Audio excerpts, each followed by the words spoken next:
at the end of the day, I think the biggest promise of connected strategies is if you are able to use the information that you get from the customer to climb up what we would call the hierarchy of needs of a customer, right? And eventually actually become sort of a trusted partner with your customer. That was Professor Nikolai Siggelkow, who, together with his co-author, described the impacts of connected companies. Nikolai is the David M. Knott Professor of Management at the Wharton School, University of Pennsylvania. He's also a co-director of the Mack Institute for Innovation Management.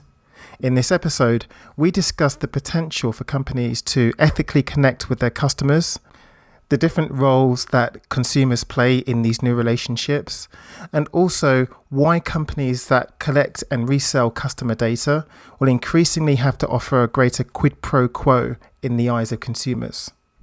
But first of all, I'd like to welcome you to Digital Mindfulness, where each week we take deep dives into the latest developments in ethical tech and digital well-being. We bring you the very best companies and thought leaders from around the world to help bring light on this growing sector. We really hope you enjoy this episode with Nikolai Siggelkow. Nikolai, welcome to the show. It's a real pleasure to have you on, and I'm really excited to learn more about this fascinating book and area that you're working in. So welcome to Digital Mindfulness. Well, thank you so much for having me.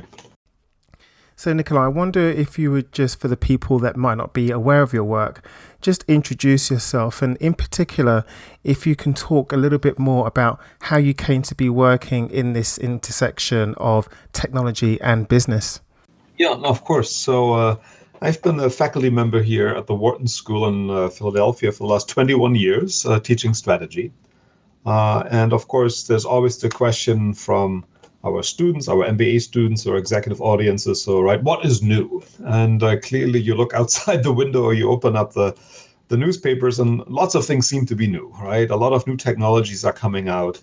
And quite a number of managers are struggling with, how do I make sense of all of these new technologies? I hear about AI, I hear about the sharing economy, I hear about 3D printing, investment robo-advisors, et cetera, right? And so together with my colleague and good friend Christian Terwisch, we both actually are also the co-directors of the Mack Institute for Innovation Management here at Wharton. And so we have, again, contact to a lot of companies where very similar issues were arising. And so one common observation that we had across a whole set of industries was that firms were fundamentally reshaping the way they were interacting with their customers.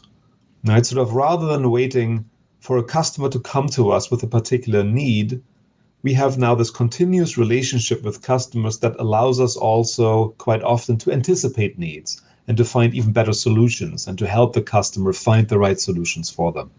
And so we see this in, starting with healthcare, but obviously we see this in entertainment, in retail, and in financial services. And so that's kind of a few years ago, we kind of started down this path of trying to really understand what are the kinds of different strategies that firms are using, and how can we develop some tools that would help our managers kind of to create their own, what we eventually called, creating their own connected strategies. You mentioned earlier that you're frequently asked what's coming next by faculty members and by commentators and by students themselves. But I'm wondering, Nikolai, in the 21 years that you have been at Wharton, what actually has stayed the same? Well, there are some, most of the things have stayed the same, I would argue. Right? So there are some very fundamental elements of, you only can create a competitive advantage relative to other firms if you're able to create a bigger gap between, on the one hand, the value that customers see in your product, and we call this in our book the willingness to pay that customers have for your product or service. Right? And on the other hand, the fulfillment cost that it takes you to create this willingness to pay in the eye of the customer, right? So this gap between willingness to pay and cost, and you really have to make that gap bigger than that of your competitors, right? And this is sort of a fundamental truth of strategy, and that applies no matter whether we're talking about the newest strategy that we've seen or the oldest strategy that we know about.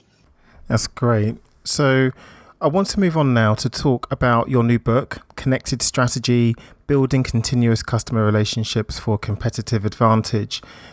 And in addition to telling us what this book actually is about, I wonder if you can talk a little bit more about what connected strategy and also what a connected company actually is. Because I'm sure as people go every day throughout their digitized lives and connecting to these different tools and services, the idea that we are constantly connected to companies might be something that's a little bit academic and might go over people's heads. So I wonder if you can just explain that a little bit more for the audience.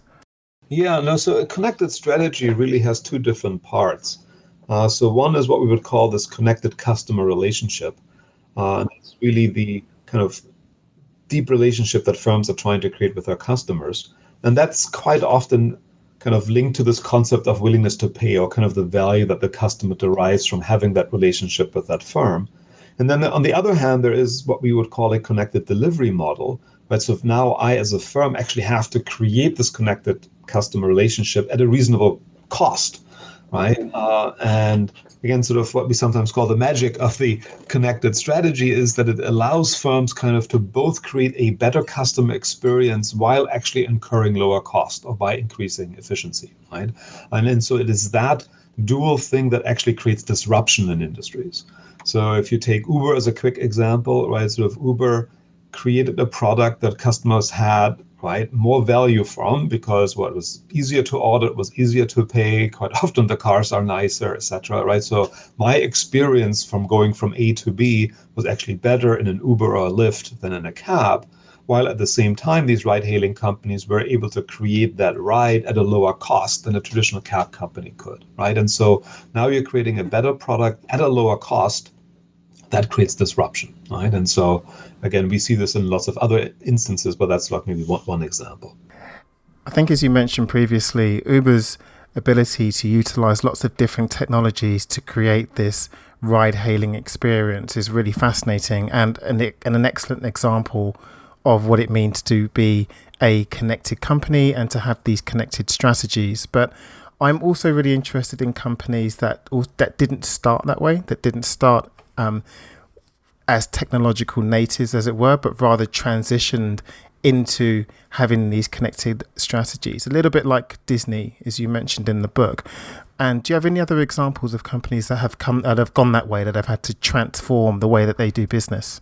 Well, and again, I think just one more word on the ride-hailing companies. I mean, they are not digital natives either in some sense, right? It's moving people around, right? It's a fairly physical thing. It's not just a digital product, right? It's actually a kind of a physical service that we're providing. But right, so in that instance, the key innovation was connecting previously unconnected parties, right? And so this is kind of really an innovation in the connected delivery model, much more than actually in the connected customer relationship.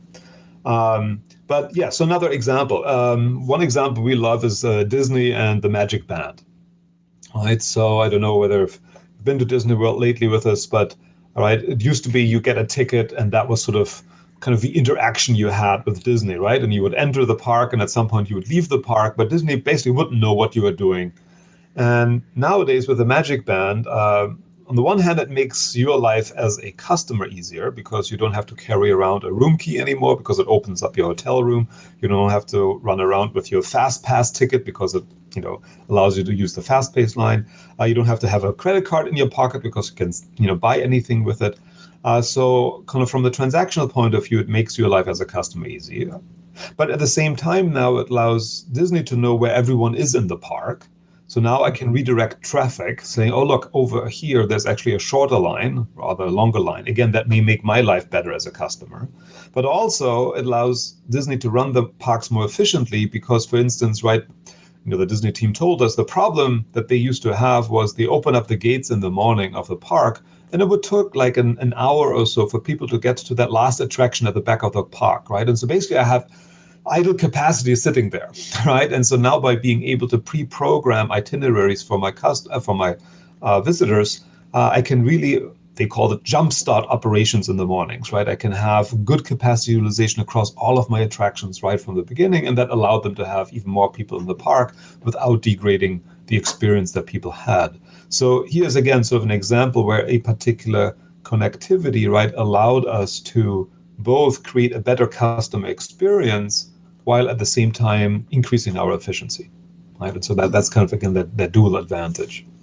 In the book, Nikolai, one of the things that came across to me quite strongly was the difference between companies using these connected strategies that you're talking about, but also trying to transform just by gaining greater efficiencies. And I wonder if you can talk about the difference between the two and why being a connected company is much more important. Absolutely, yeah. And so I think the interesting thing is when I talk to managers and I ask them, so what are some value drivers of your customers?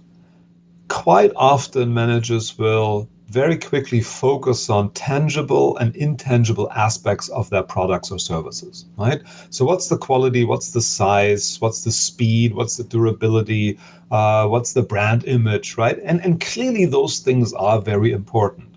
But I think it is really important to realize that customers spend sort of an entire journey with you. It is not just the experience that they get from the product or service. Right? There is a much longer customer journey that starts with the customer becoming even aware of the need that I need something, right? Particular product or service. I may not know that I need to save for my retirement, right? So at some point I become aware of my need. Oh, I should be saving for retirement. But now the question, and so kind of the question is, was this the optimal time that I became aware of it or not, right? And so maybe you can help me. So quite often customers become aware of their needs not at the most efficient time. When I'm lying on the floor with a heart attack, that's not the most optimal time, right, to become aware of that need. But that's basically how most of healthcare is working, right? We are waiting for something really catastrophic to happen, and then you come to the healthcare system, right? So right? So exactly. So the awareness of need part of the customer journey, there's things we can do there. Then I became aware of my need, but now I have no idea what to do about it, right? So yes, I need to save for retirement, but what does that mean, right? So there's so many different investment options. So there's the question of helping me to understand what are actually all of my options, and then deciding what the best option is. Okay, so if now I have maybe some decision, okay, I want to invest in this particular mutual fund or that, now the question is, how do I actually go about ordering this, right? Do I need a broker? Do I not, right? And so there's a whole nother process of now, right, ordering, paying it, getting it, and then eventually, right, I will actually experience the product, right? And then there's some after-sale service support, right? So there's a whole customer journey. And so what we've done is kind of described in the book, different types of what we would call connected customer experiences. And you can think about these different customer experiences as acting on different parts of this customer journey that we just sketched out. So one type of experience we would call respond to desire. So here a customer knows exactly what he or she wants, right? I need a car to take me from here to the airport right now, or I need a particular cartridge for my particular printer that I have, or I need some accommodation in Chicago next weekend, right? And so now kind of the customer is ready to press that order button because they know exactly what they want and they want to have the rest of that journey to be as smooth as possible, right? So then there are some customers who say, well, I kind of sort of know what I want. You know, I'm kind of in the mood for a comedy tonight. Netflix, how about this? And Netflix says, that's wonderful. Here are 10,000 comedies we have, right? That would not be very helpful, right? So what we call a curated offering connected customer experience says, look, now I start to learn more about you, Nikolai, and I know what kind of movies you like, what kind of comedies you like, and I can tell you, oh, and by the way, here's a new release that you may not have been aware of, right? And so they can curate their offering and show me, let's say, here's an option of 5, right? So that again adds value to me. It's not just what great movie you have, but am I actually able to find the great movie that I want, right? Then comes this one step before when I'm not even aware of my need. So we would call that coach behavior, right? So quite often people want to achieve certain goals, right? Of course, I want to take my medication, but I'm forgetful, right? Or I want to lose some weight, but sticking to the diet is hard. And I want to finish my first marathon, but running every day, right? And so if you can help me, some sense as a coach, right? Or as a little parent, or, tapping me on the shoulder once in a while to help me achieve those goals, right? That again, increases my willingness to pay, that fulfills some deeper needs that I have. And then the fourth type of connected customer experiences we call automatic execution. So that's sort of the example of where your printer just reorders the toner itself, right? The printer knows when it's running out of toner, so why couldn't just the printer reorder the toner, right? And sort of someone else delivers it and I never run out of it, and I never have to worry about running out of it. I never have to go through this entire customer journey. You know actually what my needs are before even I realize what these needs are, and you can execute it. Right now, one important point we're making in the book is that we certainly do not believe that automatic execution is always the best connected customer experience to create. I mean, I think probably some people in Silicon Valley believe that, but we certainly do not. Right? Customers differ very much in their preferences of how much they want to delegate decisions to a firm. Right? So some people would love to be in the driver's seat, but saying, I want to order whatever I want. I know exactly what I want, but just make that as easy for me as possible. Right? Whereas others say, no, give me some help, but I still want to make a decision. To some people say, if you could just do it for me, great. Right? And so again, different customers will have different preferences. And so as companies, we really have to make sure that we have a whole array of these connected customer experiences available. And so we need to figure out for a particular customer, right, what is the right connected experience that we can create for that customer. We've spoken a lot about these different types of connected strategies that these various companies have. And one thing that we haven't spoken about, and it would be great if you can elaborate on this, is whether there's room for ethical connected strategies, whether, for example, there's room for decision makers to start thinking about the ethical use of data or the ethical application of machine learning models or of artificial intelligence. What space is there for the ethical deployment of these connected strategies, do you think? At the end of the day, I think the biggest promise of connected strategies is if you are able to use the information that you get from the customer to climb up what we would call the hierarchy of needs of a customer, right? And eventually actually become sort of a trusted partner with your customer. So let's take healthcare as an example, right? So I might feel some heart palpitations right now. And so really what I would love to do is to talk to a cardiologist, and as quickly as possible. But really what I like you to do is to deal with my cardiac problems. Actually, what I really would like you to do is to deal with my health problems, whether it's my heart or my elbow. And really, actually, ultimately, what I like you to do is to keep me healthy. Right? So that's kind of a hierarchy of needs, right? And I think what connected strategies can do for companies is allow them to slowly move up this hierarchy of needs to eventually become this kind of trusted partner. Now, that raises, though, kind of a chicken and egg issue that's very much related kind of to the term ethical that you just mentioned, right? And that is, unless I have this very deep connection, this deep information flow between me and the customer, it's hard for me as a company to fulfill these more fundamental needs. At the same time, unless I as a company have a credible value proposition to you as a customer that I actually will be able to do that, you as a customer probably do not want to have this deep connection with me in the first place, because there are privacy concerns, there are security concerns, right? And so kind of the data trust, the data security play an absolutely central role, right, in the evolution of creating these connected strategies. And so kind of to us, I mean, obviously this is a huge field, a field that's changing both sort of on the regulatory side, right? I mean, Europe is quite different from the US, it's quite different from China, but it is also the feelings of people that they have, right, about how much am I willing to share is changing over time. And so this is a very, very difficult and important topic.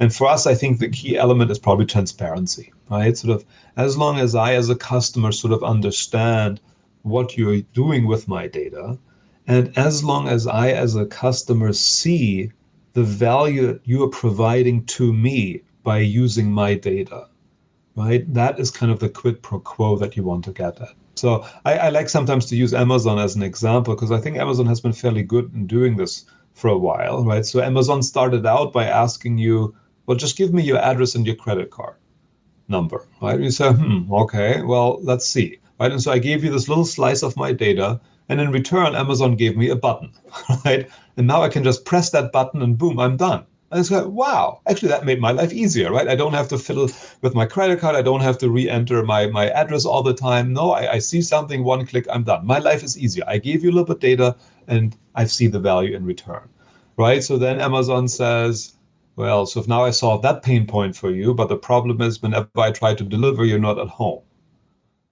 how about you give me access to your trunk of your car?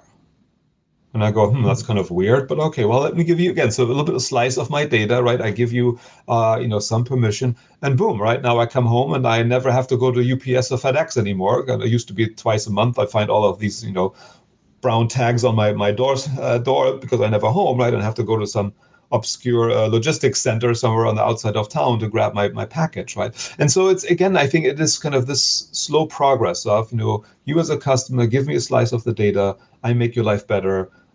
Then you may be willing to give me more of your data. And that's clearly true in the B2C context, but it's maybe even more true in the B2B context, right? When different companies interact with each other, because companies say, well, I'm not quite sure I want to give you all my data, right? You may turn around and use it against me, right? And so you really have to build up that trust, right, over time. And so that's the ethical use of the data becomes a crucial element, right? I think of creating a long-term sustainable connected strategy. So, Nikolai, for all of the people listening who might be managers or thinking about deploying these connected strategies in an ethical way, as we've just been speaking about, what are the first things that they would have to be thinking about in order to successfully deploy? Yeah, I think one of the first steps indeed is to kind of think through this customer journey, right? And put yourself into the shoes of a customer and ask yourself, what are the various steps that this customer is going through? What are the pain points? What are the value drivers along this entire customer journey? And as you were saying, kind of, we can also group kind of different stages of this customer journey into kind of these three elements. The first is sort of what we would call the recognize dimension, right? Either you as a company have to recognize the need of the customer, or you have to help the customer recognize his or her need. Right, then comes the request part, which is, okay, now I know what the need is, but now I need to understand what are the right kinds of, well, what are the possible solutions out there, and then what is the best solution for me, and I have to sort of issue a request for that particular solution. And then the third part is kind of the respond part, right? So now as a firm, get this request or generate that request, but now I actually have to have that particular product or service available, right, on a timely manner to the customer. So that's kind of the first part. It's the recognize, request, respond. And that kind of corresponds a bit to these different connected customer experiences that I was talking about, right? And so now we can maybe link kind of two different elements here. Up to this point, again, it was an experience, not quite a relationship yet, right? And it is, I think, kind of that fourth R that we talk about, the repeat dimension. And we just talked about sort of the ability to move up the hierarchy of needs. That is, I think, a very, very important dimension. And that means that as I'm having now more and more interactions with you as a customer, I learn about you more and more. And that allows me to become better in recognizing, requesting, responding. But also I learn about customers like you, right? So again, if I'm Netflix, I learn more and more about this one particular customer. And so I know what kinds of movies to suggest. But I also kind of learn about customers like you. And so now that may give me some insight. Okay, so what kinds of movies should I actually have available for you to watch, right? And so what kind of content do I need to license? And then at some point I say, wow, maybe I now understand my viewers better than any movie studio could. So maybe I can even create my own shows, right? And so it is really through this repeat dimension that I can potentially actually create a sustainable connected advantage. So you earlier asked this, good question of, so what has stayed the same, right? And my answer was, you need to create a bigger gap in willingness to pay and cost. And so coming back to our Uber and Lyft examples, the key question is not, why is Uber better than a cab company, right? That's pretty easy to see, right? And we outlined this very quickly, right? Better service, lower cost. And so the way we express it in the book is saying kind of they really have sort of pushed out the efficiency frontier of their industry. But the problem is they have pushed out that efficiency frontier, but now there's someone else called Lyft at basically exactly the same spot on that new efficiency frontier. And so now it's much harder to argue, why is Uber better than Lyft, or why is Lyft better than Uber, right? But that is actually the key strategy question you need to answer, right? In order to create a competitive advantage, you have to be better than your competitors, not just better than the status quo.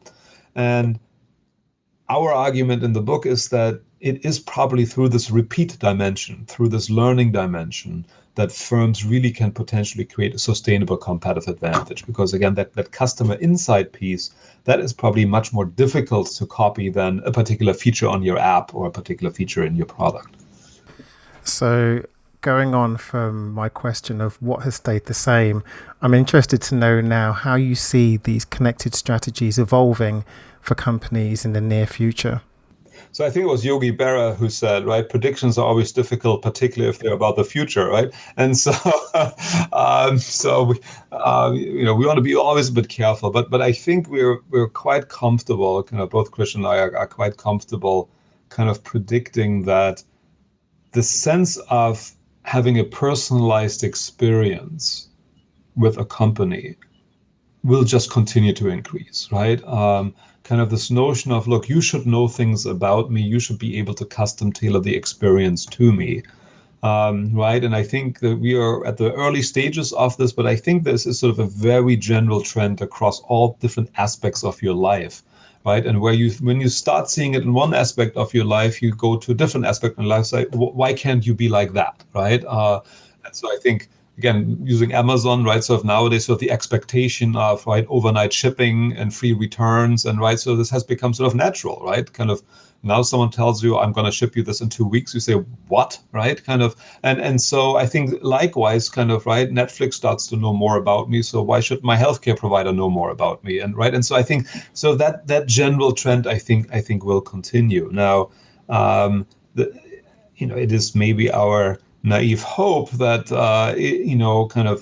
trust fundamentally lies at that relationship, but that is, I think, something that we would think about, at least to have a sustainable future, because right now I think the companies are a bit in the driver's seat, because I, as a customer, don't have really much ability to monitor, in some sense, the kind of data that's streaming out of my devices, right? And so I'm quite, I think, often fairly unwittingly sharing a lot of data.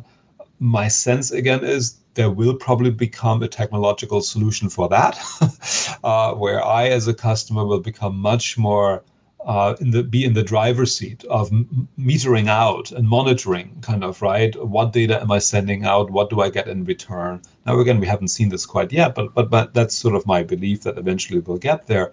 And firms who just use sort of, okay, you just give me the data and I'll just use it to resell it, right?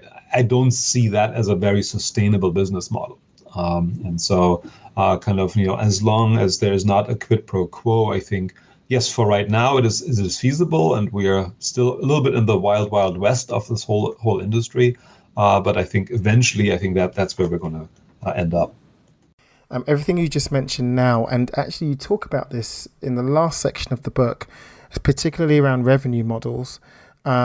This whole idea you were saying about companies capturing attention or capturing data about people and then reselling that data. Of course, this is the dominant business model of the internet, but you say it's not sustainable, and that actually what we're going to go towards is something more akin to a quid pro quo, an opt-in relationship with companies. And so it seems that trust then will be the biggest factor, how the extent to which people trust and build connections with the company. Yeah, and how much they see a value in return, right? So I certainly believe that businesses will still, there will be businesses around whose main business model it is to collect data and to sometimes resell that data. But I, as a customer, have to see, so what's the value to me, right? What is the value you're providing to me? As long as if I don't get kind of transparency of how we're using it, if I don't get kind of a clear value proposition back, that I think is what's probably not sustainable in the long run. Fantastic. Well, Nikolai, where can people find out more about you and your work? And more importantly, where can they buy the book? Yeah, so you can go to connected-strategy.com. That's sort of the website we've created for the book. And we have actually lots more content on that website than what is in the book. So the book, as you said, has some of these workshop chapters that really kind of guide people through kind of really, here's some worksheets you want to fill out. Now they are small because they're in a book. So if you want to have the downloadable versions, you go to the website and you can download them for free. But we've also filled them out actually for a whole bunch of companies in different industries. So that may give you sort of a nice template to start out with. We have a whole bunch of podcasts with a number of the characters that we feature in the book, etc. So that's probably the best starting point if you want to learn more about connected strategy. Well, Nikolai, thanks for spending time with us today and sharing much more with us about this whole idea of connected strategies. It's been really fascinating and it's been a pleasure having you on the show. Thank you so much for having me.